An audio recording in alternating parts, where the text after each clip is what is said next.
All right, welcome to the Sharp Mind Show, episode 87. I'm Nate, the Fit Future MD, your host. Be sure to like, comment, subscribe to the channel. We appreciate your support.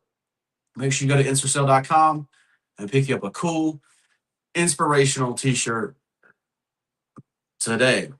All right, so starting off, some financial questions. You liked the financial questions yesterday, so we'll continue with the financial questions, right? None of this is financial advice. This is just what I would do um, facing these situations, right? So the first question is, how much money should you have saved by your age? Well, number one, what's your age, right? But in all seriousness, for some reason, everybody always thinks they're behind, right? And the simple fact is that once you learn what how to do something, how to they say save, right? But saved is actually the incorrect word. It's actually how much money should you have invested by your age, right? And so all that's going to be dependent on, you know, how much money you make, where you're at in your career, right? Because so a doctor is going to be finally getting paid at 20. If they started at 18, they'll finally be getting paid at 27 years old, right? And they'll only be getting paid 50 grand until they're 30, right? So that when they're 30 years old, they're not going to have much money saved. Matter of fact, they're going to be very, very much net worth negative, right? In the hole, 300, $400,000 in the hole. And then that's if they don't open up their own practice, so then they buy a building, open up their own practice. You're talking about a couple $1 million in the hole before they even see their first patient, right? So that's the first thing, is this expectation of, okay, I'm 25 years old or 30 years old, I should have, $500,000 or $250,000 saved, invested by your age or whatever. The biggest thing is that when you finally get to wherever you're making income, right?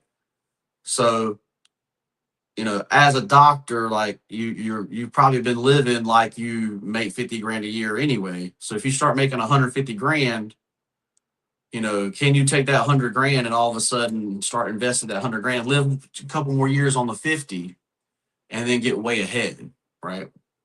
Because you start making, you know, 10% on, you know, a couple $100,000, or a few $100,000, 300,000, 400,000. You're talking about 30 or $40,000 a year that you're making without having to work, right?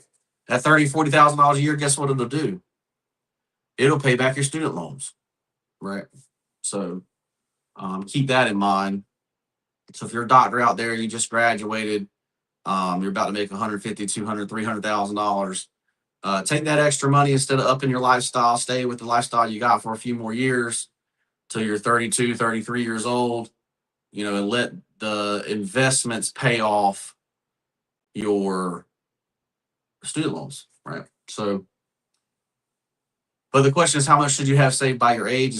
Okay, so basically it's saying that there is a formula for investing, right? So the formula is 15% of what you make, right? That's the formula. And to take a small portion of that 15% and take a slightly higher risk with it, obviously not financial advice, but take slightly higher risk with it on things that are going to 1000x. You're looking for the next Netflix, you're looking for the next Tesla, you're looking for the next Palantir, you're looking for the next Nvidia, stuff like that, right? So if you do that, so it's not how much you get saved by your age, it's how many years you've been investing, right? So within 3 to 5 years, you should be able to replace your salary completely, if you're doing it the way that I do it, right? So that's the idea. Um, and so let me know what you guys think about how much you should have saved by whatever. So if you're 55 years old right now and you have nothing saved, in 5 years, you can replace your salary. 100% you can. So Um, you know, if you're looking to learn how to do that, I can show you what I do. Right. I also, talk about it on here, but, um, it's not financial advice, but it's just what I do. Right. So this episode is brought to you by Dylan and Davina, The Adventure Begins, which is my wife's children's book. Be sure to check out Dylan and Davina, The Adventure Begins, available on Amazon if you got nieces, nephews, or children of your own, written by best-selling Amazon author Meredith Dillon Johnson. All right. The next financial question says, is it smarter to pay off debt first or start investing right away? Now, the conventional answer to this is that you pay off debt first. However, when you're talking about paying off student loans, you're talking about delaying investing for 10 years. You're talking about delaying not being able to purchase a house for 10 years, right? That's why I always say to never take a student loan no matter what, right?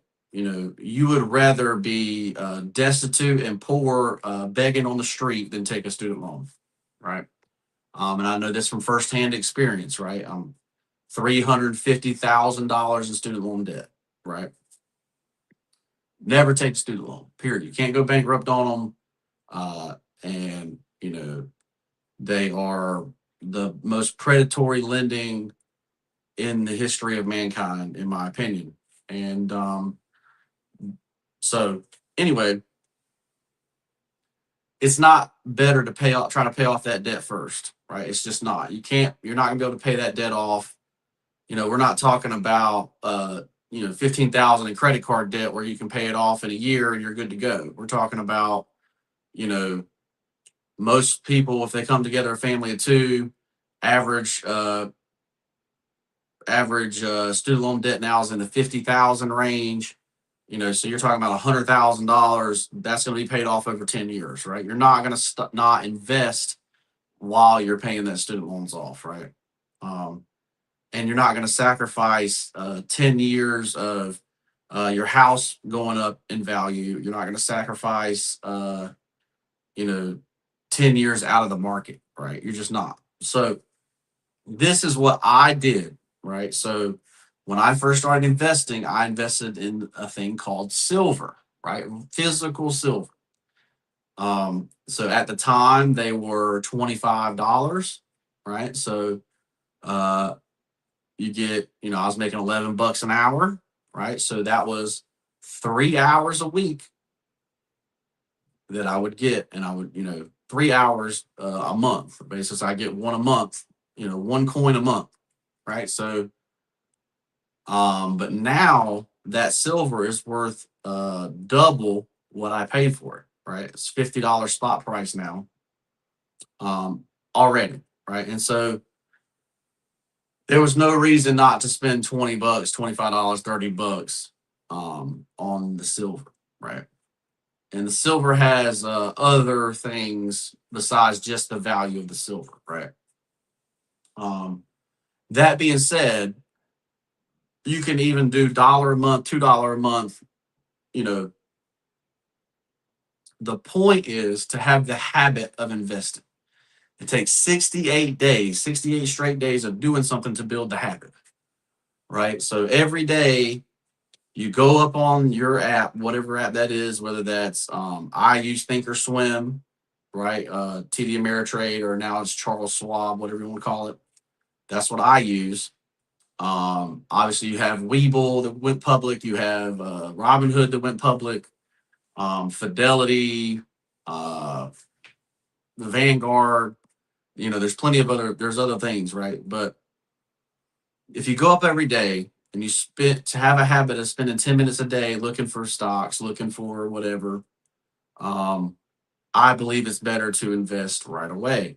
Now, are you going to be investing 15%? Probably not. You might be investing 5% and taking the 10% and trying to pay off the debt, right? So you're going to do both, right? The answer is both. You do both. And if you do this the right way, you will replace your salary. So imagine you're going to pay off debt with two salaries, right? It makes it a lot easier to start paying off the debt. And people will say this is the argument. The argument is that the paying off the debt is a guaranteed return, whereas throwing it into the stock market is not a guaranteed return, or buying silver is not a guaranteed return. The simple fact is you have to have the habit of investing. If you don't have the habit of investing, you're never going to invest, right? And you're never going to get ahead because the whole system is set up where the ones that invest get rich. The ones that save stay poor, right? So that's how the whole system is set up. So if you're just saving or just paying off debt, you're going to remain poor. So you have to start investing, right? And so, even if it's just $25 a month or $100 a month, it's still better than nothing, right? $100 a month for 18 years and you're a millionaire, right? So keep that in mind as well. So let me know what you guys think. Would you pay off debt first or would you start investing right away? And I would do both, right? All right. And so last financial question of the day. And it says, should I buy a house right now or wait for interest rates to drop? So this is a tough question, right? So, we live in what's called a starter house, right? 3 bedroom, 2 bath, less than 1,500 square foot house, right? Starter house. Right now, if you were to purchase this starter house, with the interest rates the way they are, you would be paying $3,500 a month for this starter house. $3,500 a month. All right, where I'm at in rural North Carolina, where the average salary outside of a city is $30,000, and the average two income household is $67,000. Right. So to be able to afford that $350,000 house, you'd have to have a household income of $115,000 or more and no debt. Right. So you can see that there is a huge gap in between average and what people can actually afford. Right. Who can afford it? So that being said, right, if there was a condo or something that I could afford that was close, I would absolutely buy it, right? And there are places in America that are still affordable. Um, if you live in one of those places, absolutely buy a house, right? Because they're not making any more land, right? So even if you put even if you bought the land, say right now it's like 50,000 an acre where I'm at, right? 50,000 an acre. You get that acre of land and you put you live in a trailer or not trailer, it's and you live in a RV on that land. It's still better to me than renting, right? Renting, you're throwing away completely throwing away your money. And I rented from 2000 and fall 2005, and we purchased this house in 2019, right? So I rented for 14 years, right? And I'll never get that money back that I rented, right? Never get that money back. And if you do opportunity cost on that money, okay, opportunity cost on that money in 2005, they would have given a loan to my dog, right? So just keep that in mind as well. Like things were a little bit fishy back in the day, but um,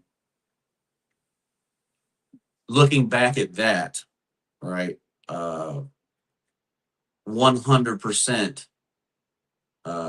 If you look back, and even so, last time there was high inflation like this, high interest rates like this, houses are 10x the price they were back then, right? And so it's going to continue to happen. They're still printing money, right? So the only way to get ahead of it is to purchase something. Now, it may not be the $1 million dream house that you're thinking about, right? So, and like I said, if you're a normal person, you're not going to be purchasing houses for your first, you at least have a primary residence before having rental properties or something like that. Obviously, that's become unpopular now. It's having rental properties, but rental properties can absolutely make you financially free very quickly.